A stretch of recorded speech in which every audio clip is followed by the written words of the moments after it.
YouTube, what up? We are going to do a quick little recap video here for our Week 1 NFL betting picks. Didn't do great, didn't do horrible. You know, every week's not going to be great. Every week's not going to be horrible. Sometimes you're going to fall in between.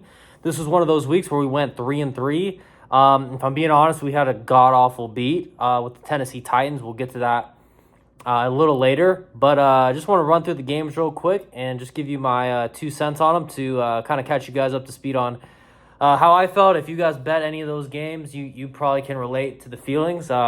First game we had was Thursday night. We had the Chiefs -3 at +100 against the Ravens. And that was an awesome game. That game felt, I don't know why, I just felt so confident in that game all the way through. I guess it's because we have Patrick Mahomes and the Chiefs who literally, it feels like they never lose. And it felt like worst case scenario, they win by 3. And that was like an insurance policy because we have 3. So that was the result. We wouldn't even lose money. So it just felt like a free play. It never is, but it just felt that way because we literally had the 2-time champs only laying 3 points at home. But that game went well. I thought, the score, a lot of Ravens bettors were raging because the refs were obviously in favor of KC, and they felt like they were in the game until that last play. And it was just funny to me watching all the Ravens fans rage about it because, guys, you got to stop. It's like swimming against the wave. You got to swim with it. We know this. The refs love Kansas City. The NFL loves Patrick Mahomes. They want him to win. And guys, I can't prove any of it. Just a theory. Disclaimer. But that's my theory. They love Patrick Mahomes. They want him to win all the time. He's good for ratings. Taylor Swift, yada yada. It brings more eyeballs. The NFL makes more money. So guess what? The Chiefs are probably not a team you want to bet against in that situation where it's like, in order for the Ravens to cover, most likely they have to win.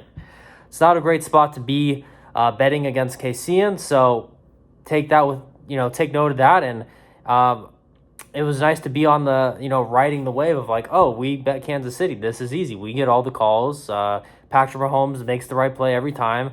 His guys dropped a lot of balls. That game could have been way uglier score-wise, but there was a lot of drops in the red zone that made the score seem closer than it was.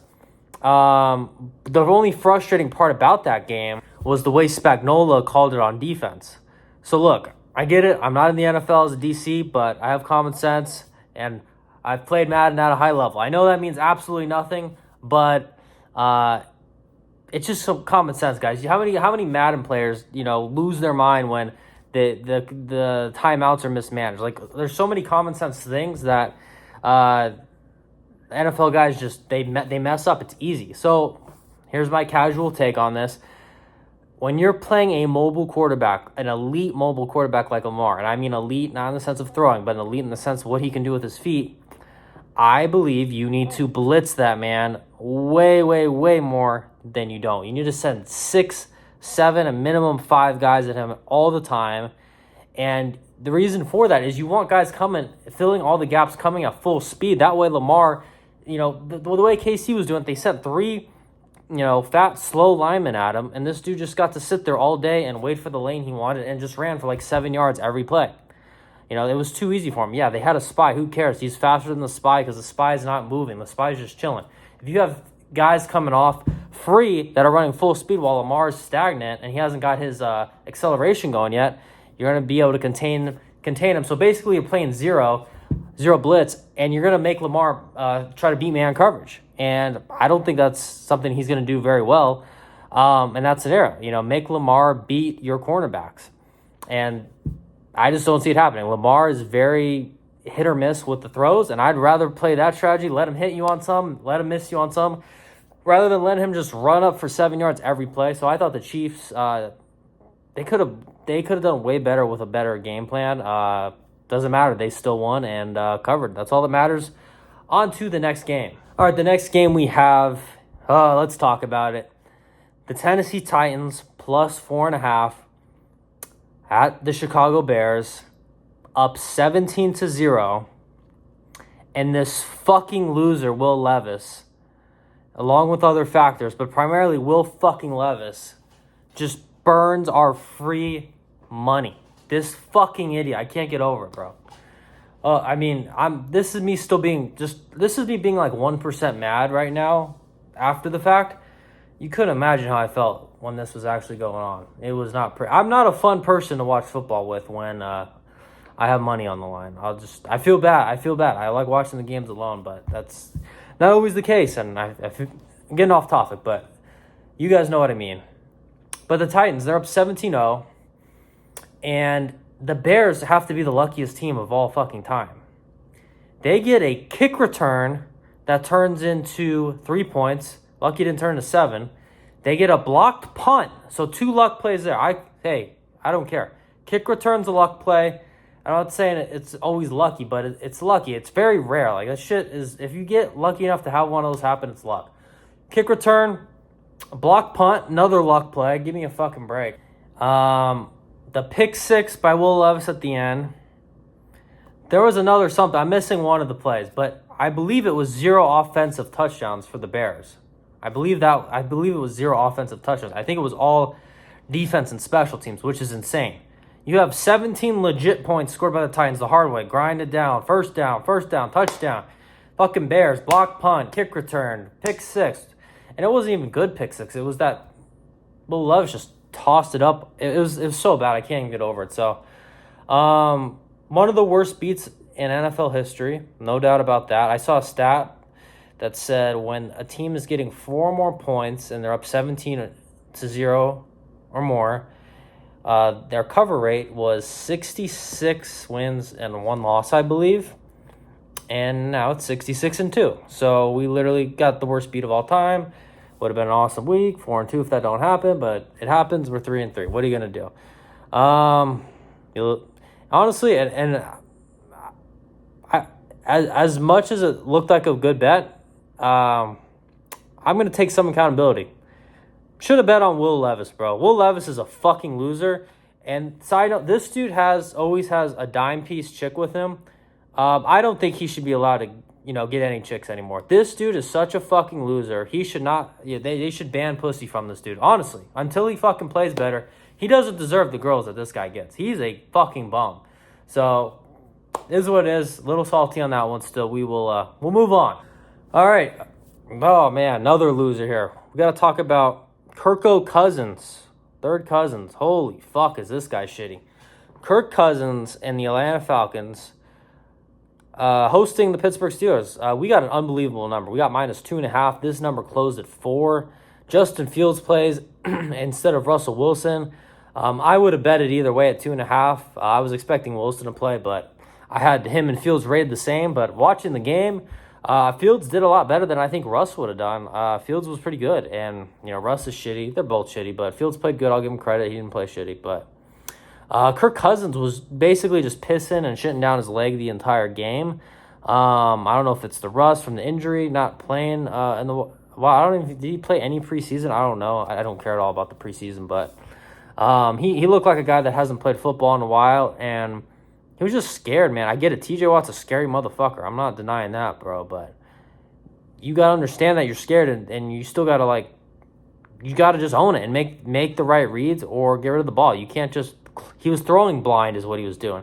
He was so scared of the pressure that he was throwing blind. He wasn't reading the coverage. He was just throwing the ball to where he knew he had a receiver and hoping that it worked out because he was scared of getting, I think, strip sacked by TJ Watt. And he just felt the pressure. He felt like he had to just get rid of the ball. But him and the OC, they got to figure something out. And I get it. The Steelers' defense is tough, so maybe he'll look better against other defenses. But regardless, he could not have looked fucking worse. I mean, oh, boy. I mean, we wish we had Michael Penix playing in that one. But what are you going to do? All we can analyze is what we know before the game. And I'll probably be a little wary of betting Kirko until I see see him prove that he's not going to struggle like that in the Atlanta system. So we'll see. We'll see how that works out for us. Next, we have the New England Patriots. They covered for us. Shout out to Jacoby Brissett. We had them plus 8.5 against the Bengals. They won outright. And not going to lie to you guys, I barely watched this game at all. There's so many games going on at 10 a.m. I'm not going to catch them all. But it seems like Jacoby Brissett did exactly what we needed him and expected him to do, which is protect the football. Don't go Will Levis. Never go full Will Levis. And just protect the ball. Don't make mistakes. Make the right decisions. Check it down. Run the ball. kill the clock, stay in the game. They did that. They probably should have lost the game, but they knocked out a couple turnovers, or that one turnover specifically as the Bengals were about to score. They ended up winning the game outright. Who cares? They ran the ball very effectively. I think Ramondre Stevenson had 25 rushes for 100-something yards. So they just did a great job controlling the clock and making it a tough, gritty game. Make it hard for the Bengals to beat you. That's what they did. So they overachieved in that game, and they came through for us. That's all I really have to say there. Next, we have the runner-up for biggest fucking loser of the day, aside from Will Levis, and that is Daniel Jones. This guy arguably should be doing time for his performance. That was criminal what we saw. Daniel Jones, man, I didn't really watch this game. I really don't care. I saw enough highlights where this guy...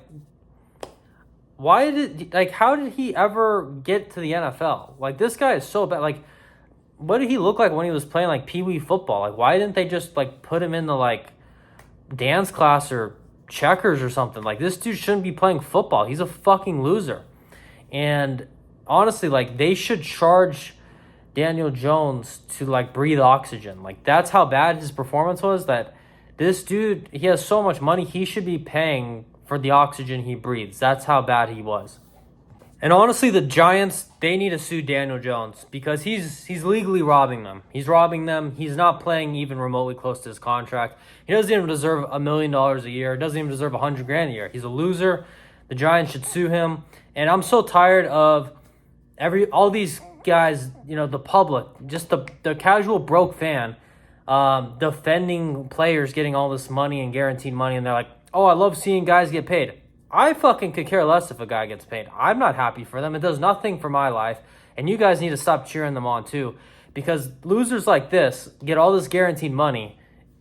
Dude, he's literally getting 9 figures. You see how insane that is? I think $100+ million this guy's getting for literally no performance. I don't know. It's mind-blowing. And I think they need to make contracts a lot more incentive-based and performance-based where, look, if you get hurt or you suck, you're not getting paid. You need to earn your pay. And if you perform, every good performance, you'll get a crazy paycheck. That's fine. But I'm tired of these. You get the holdouts. You get so many guys hold out. It's like, well, you're going to have a guy hold out and play like this. Not saying he held out, but there's that scenario is going to come up with all these holdout guys. Look at Jamar Chase and the Bengals. They're... Anyways, getting off track. Daniel Jones sucks. We will move on. Oh, and side note, Sam Darnold was awesome. I will say that. I will be wary of betting against him because he did look very good under this new system. So I will take note of that, and I will make sure and double check before I bet against him again. And yeah, it's noted. This game is the LA Chargers. They were hosting the Las Vegas Raiders. This was a pretty ugly game. Both defenses were doing really good. In the first half, it was a really rough game. Nobody could really get going. Chargers were kicking a lot of field goals. Eventually pulled away in the second half. I think the real winner in this game was a mix of the quarterback play and the coaching, which is kind of what I predicted. Gardner Minshew's horrible. He had a fumble for literally no reason. He just threw it backwards. Not really any pressure. Just totally cost the Raiders possession and points. And then Antonio Pierce at the end of the game, I was so happy he was the coach because this guy, some of the worst decision-making you'll ever see. Whatever the scenario was, 5-ish minutes left or so in the game, they're kicking field goals to cut the deficit to 6 on, 4th and 1s. And then there's a 4th and 1 even later in the game than that on, the 50-yard line where they're still down 6, and he's still playing the field position game. And he punted on 4th and 1 from, the 50. Chargers end up scoring, making the score. I think it was after that it was 22-10. I don't think they got the 2-point conversion. 22-10, 2-point game, or a 2-score game. Jesus, and that was it. That was the end of that. So shout out to Antonio Pierce. He fucking hooked it up for us with his horrible decision making. I hope he keeps that up if we ever bet against him again. Justin Herbert didn't look great at all in the first half, but second half, few good conversions. Lad McConkey, I think his name is, from Georgia. That kid is a stud. I'm telling you, he's going to be like a Cooper Kupp. That kid's a monster. All right, boys, let's wrap this video up. So to conclude, we ended 3-3, basically a break-even week. So to give you some context, if you're $100 better, you're down like $20, which is minus 0.2 units. So basically nothing. We have a lot of season left to prove ourselves and look forward to it. Hopefully we're not on the receiving end of too many more bad beats, but that's the game I'm sure we will be, and I'm sure we'll get lucky sometimes. So all we can do is put the bets on, and the outcomes are out of our control. So that's it, boys. I will have more bet videos this week. See you soon. Peace.